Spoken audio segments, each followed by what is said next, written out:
Salut tout le monde, j'espère que vous allez bien. Bon, alors, beaucoup de gens viennent me voir par rapport à l'iguane. Alors, l'iguane, j'en ai depuis, waouh, ça fait quand même pas mal d'années. Et les gens me posent des questions par rapport à la taille des terras, par rapport à est-ce que c'est compliqué d'avoir un iguane, quelle démarche à suivre.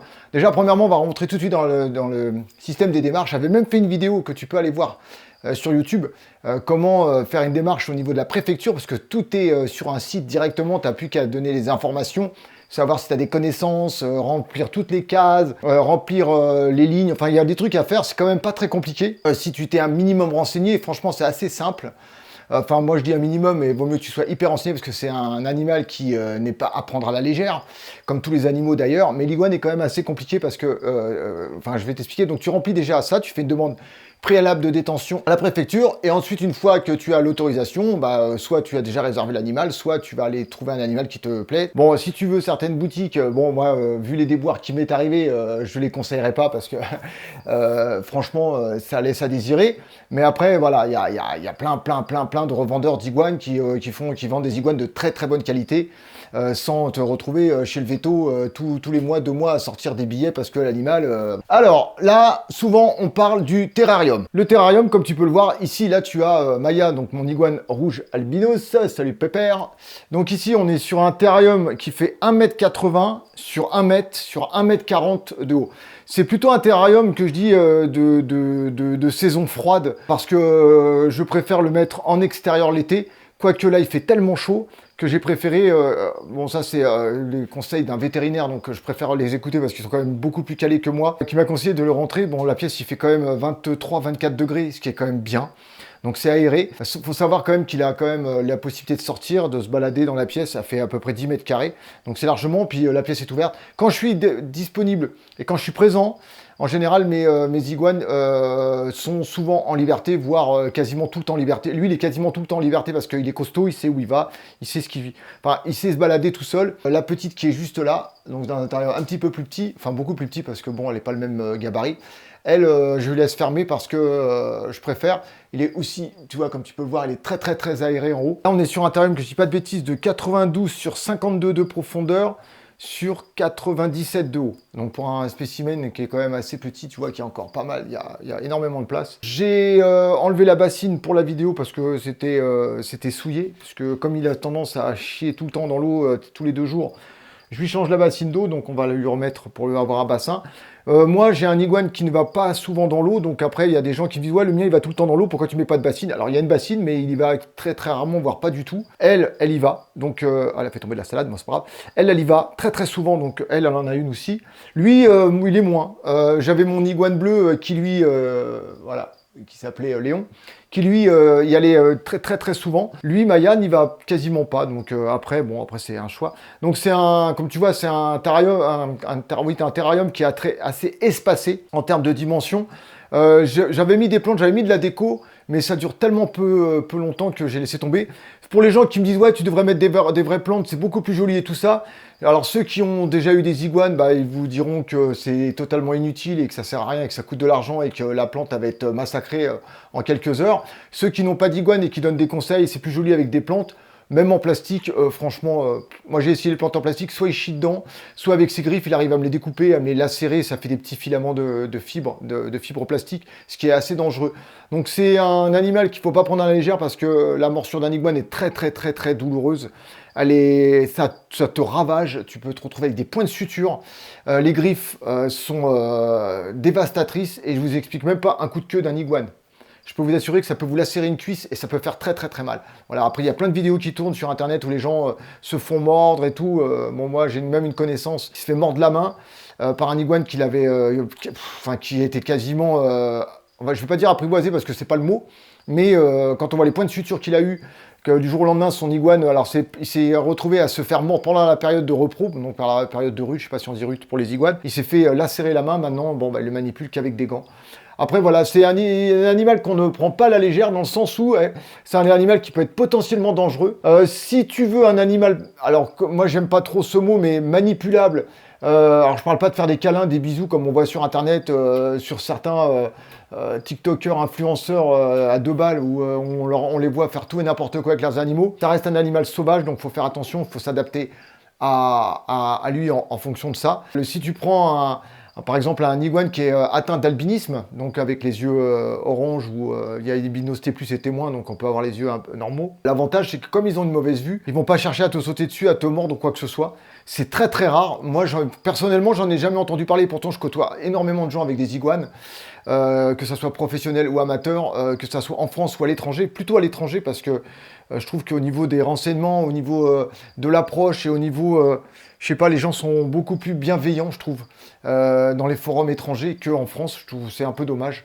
Mais voilà quoi, c'est vraiment un animal qui vraiment est exceptionnel au niveau du maintien. Alors quand je parle d'exceptionnel, je parle de la taille, hein.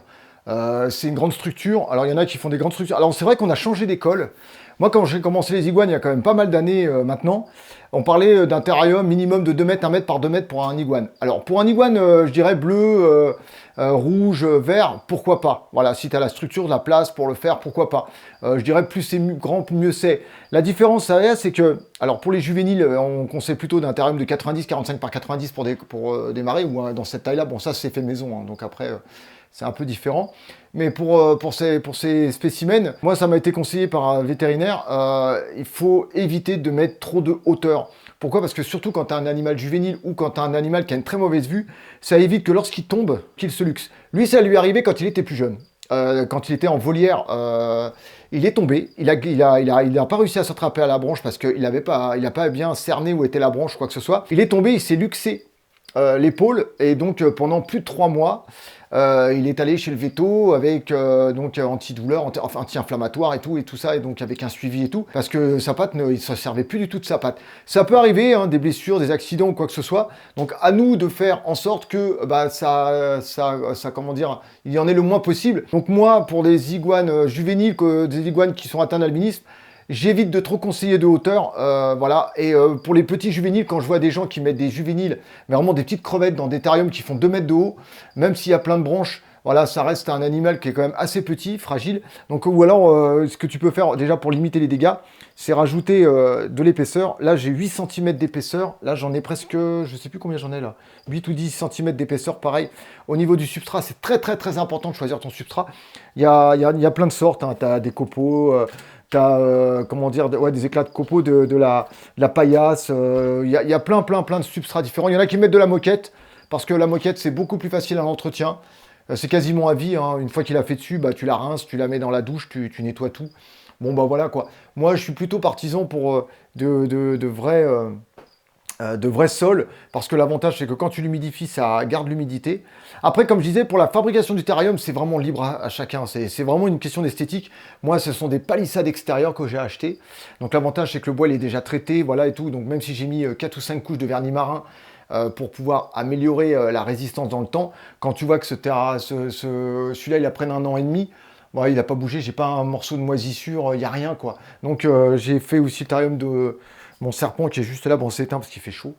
Mais pour te dire, et puis c'est vraiment uniquement pour le visuel, c'est pour soi-même. Donc là tu vois le tuyau qui est descendu, je sais pas pourquoi. Là tu as un brumisateur, donc je déclenche pour accélérer ou accentuer ou améliorer la mue. Une lampe chauffante et des UVB. Alors moi, il y a beaucoup de gens qui me demandent est-ce que tu sépares? Moi je sépare les UV de la chaleur. Là la chaleur c'est pour la digestion, ça c'est pour tout ce qui est calcium, enfin la synthétisation du calcium.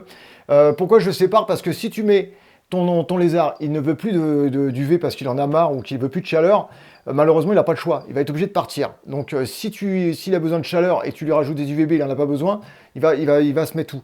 Donc, le mieux à faire, c'est lampe chauffante. Les ampoules chauffantes, il y en a des très très bien sur tous les sites internet. Si tu veux une référence, je te la donnerai en message privé sur YouTube. Hein. Tu viens me voir en privé, il n'y a pas de souci. Pour tout ce qui est rampe, tout ce qui est UV, la marque la plus prestigieuse, et je n'en citerai pas d'autres parce que pour moi c'est le top du top. J'ai essayé d'autres marques mais c'est une catastrophe en termes d'éclairage, de couleur, de scintillement. C'était une catastrophe. Donc en plus voilà, au niveau tarif ils sont assez bien placés. Donc là on a une lampe Arcadia. Donc pour UV, UVA, UVB, pour moi c'est UVB quand même qui est très important. C'est pour moi la meilleure marque qu'il y a aujourd'hui. En plus, tu peux trouver quand même assez facilement les néons quand ils tombent en panne. Moi, celui-là, je l'ai changé il y a quelques mois parce qu'il était tombé en panne. Bon, ça arrive, hein. Mais voilà, c'est assez facile à trouver, donc c'est quand même un avantage d'avoir une marque très connue, d'avoir au niveau des remplacements des pièces détachées, c'est quand même bien. Là, sur celui-là, tu as une ampoule de 40 watts, donc ça veut dire que là j'ai 37-38 en bas. Les gens tout me disent, ah mais c'est la puissance, il faut mettre du 200 watts, non. Et là, tu as des UVB, voilà. Ah, fait dodo.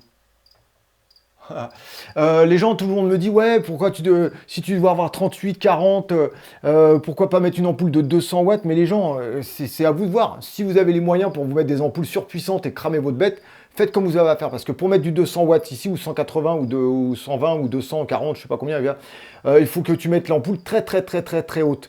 Le problème, c'est que comme ça reste de terrarium, même s'il y a j'ai la façade avant, 2, 3 ventilations, plus en haut. Donc j'ai pas mal de ventilation, surtout que la vitre, elle est tout le temps enlevée. C'est tout le temps ouvert. Mais quand tu fermes tout, tu mets tout au chauffage, et sachant que là, on a la canicule, là, je peux t'assurer que ton lézard, il va étouffer. Regarde la preuve. Regarde où il est. Là, il n'est pas sous la lampe chauffante, il en a marre. Il est sous les UV. Voilà. Avec une bonne distance, comme tu peux voir, on a à peu près 25 cm, 30 cm de hauteur. Donc une gamelle d'eau à changer tous les jours, que ça soit hiver ou été, moi je la change tous les jours. L'été c'est 2 fois par jour, c'est très important parce que soit il va les boire, soit il va déféquer dans ta gamelle d'eau. Une bassine là que je vais remettre ici en bas parce que c'est très très important. Moi pour faire des économies et pour avoir un semblant de ce qui se passe dans la nature, je vais rajouter une ardoise où tu peux avoir une dalle, un pan japonais en gris ou noir. Ça lui permet d'emmagasiner la chaleur toute la journée. Il se pose dessus, donc c'est comme s'il était sur une dalle chauffante au soleil dans la nature. C'est quand même sympa. En plus, l'avantage, c'est que ça va permettre en même temps d'économiser. Là, on est sur une ampoule de 80 watts et j'ai 37-38. Donc pour te dire qu'au niveau température, il n'y a pas besoin de mettre du 140, 200 watts. C'est bien sympa d'écouter les vendeurs. Vous savez que plus les vendeurs vont te vendre une ampoule puissante, et en plus, si possible, il va t'en vendre une ampoule avec chauffage et UVB, parce que là, on est sur des ampoules à près de 70-80 euros. Donc, vaut mieux acheter une ampoule chauffante simple, des UVB, parce qu'ils vont te dire d'acheter une ampoule chauffante UVB et de rajouter des UVB à un autre coin. Donc, ce qui est quand même un peu débile. Mais bon, après, voilà, il faut qu'ils placent leurs produits. Voilà, il faut du volume. Donc, souvent, j'ai même vu certains professionnels te recommander, mais un truc qui m'a fait rigoler, un éclairage. UVB, un éclairage UVA, alors je sais pas comment ils font ça, une ampoule chauffante, un éclairage système, je sais plus quoi à l'intérieur. Le gars, j'ai calculé, il y en a pour près de 300 euros d'ampoule pour une bête, et je peux t'expliquer même pas la consommation et la chaleur que ça doit être dans un. Parce que même si on fait attention à la température, ça reste un endroit clos. C'est une étuve. Bon, c'est pas du verre, donc l'avantage, c'est que c'est plus facile. Mais pour les gens qui ont des terrariums en verre, quand vous avez des animaux, moi, je conseille plutôt du bois pour des animaux avec des fortes chaleurs, quand on chauffe très fortement. Et j'ai tendance à plutôt proposer ou préconiser du verre quand on est sur des terrariums plutôt tempérés, arboricoles, pour des animaux où la température est moins élevée, où on a besoin d'humidifier énormément. Voilà, donc brumisateur, pareil, tout est sur ma boutique Amazon, donc tu peux aller voir directement. Donc c'est un animal, on ne prend pas à la légère, c'est un animal qui peut être potentiellement agressif, dangereux, mordeur, destructeur. Voilà, à toi de bien choisir, de bien faire attention, de bien te renseigner. Voilà, souvent, il faut que ça soit un achat impulsif, mais un achat coup de cœur. Donc, de toute façon, tant que tu n'as pas l'autorisation préfectorale, c'est pas la peine d'aller acheter ton iguane, ça sert à rien parce que c'est obligatoire, c'est la loi. Ton animal doit être pucé. En général, aujourd'hui on achète un animal, il est pucé par le vendeur. Voilà, bien vérifié. Après, tu peux acheter un petit boîtier comme moi j'ai pour détecter la puce, pour savoir si elle est bien en place ou quoi que ce soit. Parce que c'est vrai qu'on a tendance à vendre des animaux, mais on vérifie pas quand ils arrivent à la maison s'ils sont bien pucés, si la puce elle est bien reconnaissable. Alors, je mets pas en cause le vendeur, mais bon, on sait jamais, hein, tu sais, une puce, ça peut bouger ou quoi que ce soit, donc c'est déjà arrivé. Si tu as besoin d'autres renseignements, n'hésite pas à me les demander sur Internet. Pour ce qui est de la nourriture, tout ce qui est type de salade, évite la laitue, parce que la laitue, ça apporte, par ses grosses chaleurs, ça peut être sympa parce que ça apporte énormément d'eau, mais aucune valeur nutritive, donc ça sert strictement à rien. Moi, j'apporte de tout. Il y a du pissenlit, c'est souvent de la feuille, il y a de la mâche, t'as de la batavia, il y a toutes les formes de salade. J'en oublie, les feuilles de chêne. blonde, brune, enfin tout ce qui est jeune pousse. Qu'est-ce qu'il y a encore? Ben, il y a plein de choses, comme j'ai dit, du pissenlit, de la pomme, de la banane. Ce petit produit aussi. Alors ça, c'est une dinguerie. Parce que souvent les lézards, puisque c'est en captivité, même si c'est plusieurs générations nées en captivité, voilà. Ça, j'utilise ça pour mes animaux. C'est un accélérateur ou un aide pour la mue. Donc c'est quand même super sympa. Tu pulvérises sur ta bête et ça permet en même temps d'avoir de meilleures mues et de mieux la déclencher. Parce que les animaux en captivité ont tendance à faire de mauvaises mues. Après, il faut leur prendre des bains assez souvent, ce qui est tout à fait normal déjà, parce que c'est un petit plus. Moi, je préfère pulvériser ça, mettre le brumisateur en marche, ne pas trop stresser ma bête, parce qu'il faut savoir quand tu mets dans les bains, bah, ça les stresse. Et puis moi, je sais pas, comme tu le sais maintenant, j'évite de manipuler mes animaux à outrance, j'évite voilà, la vidéo elle est faite, mais tu vois, je vais pas aller le chercher, je vais pas le mettre sur mon bras, je le laisse tranquille. N'est-ce pas? Je peux te caresser un peu au moins? Voilà. Qu'est-ce que t'es beau, toi. Voilà. Il sort de mue tout doucement, mais il est magnifique. Voilà, bah écoute, on arrive à la fin de la vidéo. C'est une vidéo simple, hein. Je pense pas avoir oublié quoi que ce soit. C'est vraiment à toi de t'adapter en fonction de ta bête. C'est de l'observation. Ça reste des animaux quand même qui vivent une vingtaine d'années, donc il faut faire hyper attention. Il faut savoir adapter la structure. Si tu as une pièce dédiée pour, bah c'est cool. Mais par contre, fais très attention parce que c'est un animal qui a besoin qu'avoir quand même de la présence, parce que c'est un animal qui mange tous les jours. Donc moi, je lui donne 2 gamelles par jour. Donc voilà, c'est quand même un coût. C'est un animal qui financièrement, je parle mensuellement, coûte assez cher. Ça consomme beaucoup d'électricité, donc c'est vraiment un truc. Et puis il y a les soins vétos, le suivi vétérinaire, et ainsi de suite, sans compter l'achat de la bête. Et la construction du terrarium, parce qu'un terrarium comme ça, c'est dans les 300 euros, c'est moi qui l'ai fait moi-même. Si tu le fais faire par quelqu'un, un spécialiste, c'est minimum 800-900 euros et encore. Une cage extérieure, c'est 800-900 euros, hein, une volière. Après, à toi de voir ce que tu as besoin. Bon, après, il faut faire attention à un iguane comme ça, sous la chaleur, sous des plus de 40 degrés. Voilà. Vu que l'air est très très chaud, c'est compliqué pour eux. Donc voilà, moi je préfère les rentrer. Conseil vétérinaire pareil. Là, on a une clim dans la pièce. On est à 22-24 degrés. Donc c'est parfait. Bah écoute, n'hésite pas à mettre ton petit commentaire. N'hésite pas à t'abonner. Je te mettrai les liens des produits ou si tu as besoin de savoir, tu vas directement sur ma boutique Amazon. Le lien est dedans. Tu verras tous les produits que j'utilise, que ce soit les produits d'entretien, les produits pour améliorer la mue, les produits, les granulés, tout ce que j'utilise pour mes animaux. Et puis moi je te dis à bientôt pour de prochaines aventures. Et si tu veux aider cette chaîne, tu as tout ce qui est tout est dans le descriptif de la vidéo, sous la vidéo, dans le descriptif, pardon. Et puis tu as le boost message, donc n'hésite pas à en abuser. Je te dis à bientôt, prends soin de toi. Peace tout le monde. Ciao ciao.